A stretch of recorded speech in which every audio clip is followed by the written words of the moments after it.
today a very important nerve-wracking irregularities and anomalies in the BBMP bed booking system has come to light. Like all of you are aware, in the last so many days and almost a month, people in Bengaluru are desperately trying to get one hospital bed to save their near and dear ones. However, each day, the BBMP bed booking software shows that all beds all across the city are only blocked and no bed is available. Every day there are so many patients who are getting discharged, so many patients who are unfortunately dying and getting discharged, and therefore there must be beds that must be made available.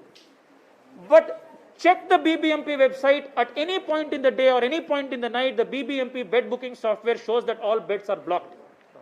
How does this take place? So many people, there's a nexus of certain BBMP officers, certain Arogya Mitras in hospitals and certain private agents outside who have made this bribe for bed scam. So asymptomatic patients are blocked beds. People who are at home isolation, who are not even aware, who are not even in need of hospitalization, beds are blocked under their names and under their BU numbers.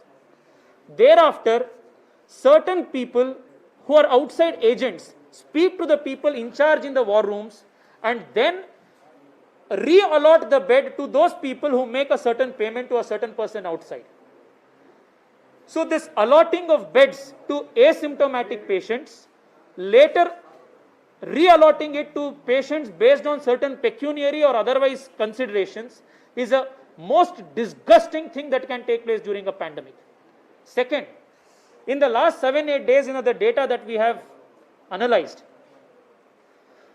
more than 4,065 cases have come to light where beds that have been booked by the BBMP have gotten auto unblocked. What does this mean? A certain patient who does not need a bed is allotted a bed. Thereafter, for a period of 12 hours, the bed is reserved in his name. Every patient gets 12 hours to go and get himself admitted. One, I do not understand why there must be 12 hours of time when people want to get to the hospital bed in all urgency. There is no rationale for keeping it for as long as 12 hours. So once a bed is allotted, for 12 hours, the BBMP authorities try to find somebody to sell the bed along with these agents. When they cannot do that, after 12 hours, the bed automatically becomes unblocked. In the last just 10 days, there are 4,000 plus such instances where the scarcely available bed was made available to a person who did not need a bed, who was in home isolation, but after 12 hours he did not go and get himself admitted. It has become auto unblocked.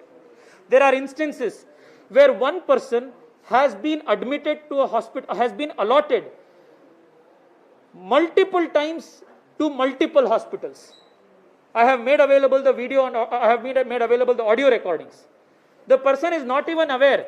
On the same day, the person is allotted beds in 3 different hospitals. And there are people outside, common people outside who are dying because they don't get an ICU bed. Fourth, this is a curious case of how in certain big hospitals, admissions take place only in the wee hours of the midnight. Not a single admission or allotment takes place at any time during the day. But after 12 o'clock in the night, at 1:30, 2 o'clock, 2:30, together 15 or 20 beds are opened. 2:30 a.m. in the night, 10 beds are made available. 2:31 in the night, beds are allotted. 2:31, 30 seconds, all 10 beds are admitted. Were the patients waiting just beside the ventilator bed and jumped inside the bed to get admitted in 30 seconds? How can people get admitted in 30 seconds time? 12 o'clock, bed opens. 12:01, bed is allotted. 12:01, 30 seconds. 12:02, bed is admitted. There are hundreds of such cases. Honorable Chief Minister Shri B.S. Yediyurappa ji has called me, has called all our MLAs and has called a special meeting today at 5:30. He has said that all those officials who are involved in this bribe for bed scam will be taken to task. I want to assure the people of Bengaluru, you have given me a very important responsibility, and this is a time where I will never fail you. We will not fail you. If we are not able to raise our voice and correct the system in this most dire hour, then we will have no moral responsibility to continue in our offices. We will ensure that this whole thing will be taken to a logical conclusion, and starting tomorrow, all those people who are involved in this, I want to see them behind bars. They must be made an example that a public crisis cannot be utilized, exploited for private gain. What they have done is not just corruption. What they have committed is murder. And this needs to be set right. And I thank the Chief Minister for showing such sensitivity so quickly. Thank you so much.